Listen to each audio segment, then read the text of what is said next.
Announced a new rule requiring every public school in the country to let transgender students use whichever bathroom or locker room match their preferred gender identity.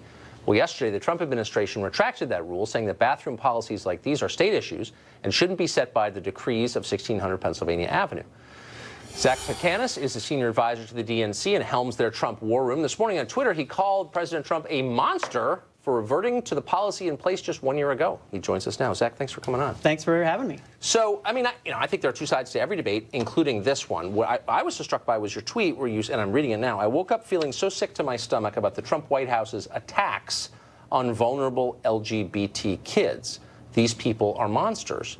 And I thought to myself, was Obama attacking vulnerable LGBT kids a year ago before putting this policy into place? He spent 7 years as president and didn't do this. Was he a monster attacking LGBT kids during that time? Well, I mean, what we know is that he put these protections in place. And let's be clear about what we're actually talking about. This is guidance that was provided to schools that schools wanted and asked for. And it's for a very specific reason. They wanted to create a safe environment for all the kids in their school, and they wanted to avoid Title IX lawsuits. I mean, that's what's so mind-boggling about what the Trump administration did today. He took away practical guidance to school administrators and principals who were looking to create this safe environment and were looking to not get sued for Title IX violations. I mean, those guidelines still exist on the internet, presumably, and they could look them up. It's not like they're disappearing from the English language.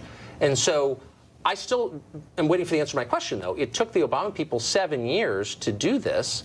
And that's fine with me, but I'm not the one calling people monsters for pulling them back. So, like, are you giving President Obama a pass for not acting on this sooner? I'm giving President Obama extraordinary praise for taking decisive action to protect these vulnerable kids.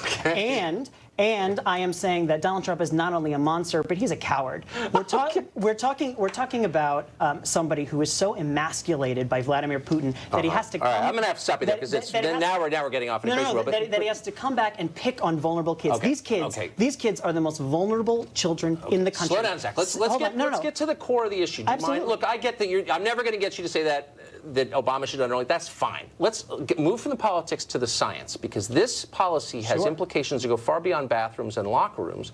The core question is what constitutes male and female. And the implication of these guidelines that Obama put in place is that a man is someone who says he's a man, and a woman is someone who says she's a woman. You get to decide your gender. There's no biological anchor to sex anymore. It's all determined by the individual. So my obvious question for you is, how do I know if a person's male or female? Is there some other absolute standard that people have to meet to be male or female, other than what they say? One's gender identity is enough to show what gender they are. And so if you're confused about that, I mean, I leave that, to your level of enlightenment and no, it's not about enlightenment. It's not about moral status.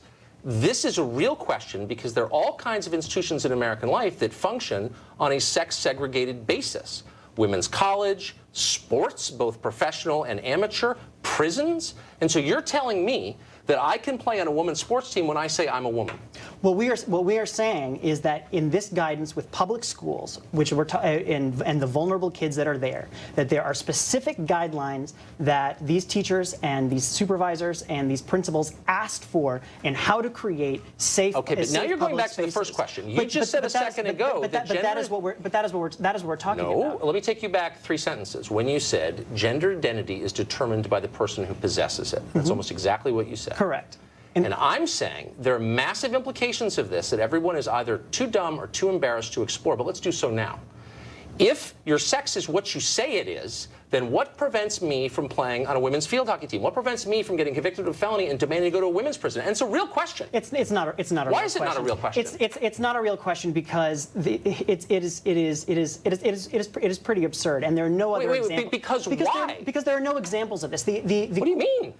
I'm sorry, but there are no examples. This is the same argument about saying that this will allow sexual predators to go into women. I'm not making that argument. Yes, but you are making that argument. Okay, what I'm saying is, I just want to know what the standards are.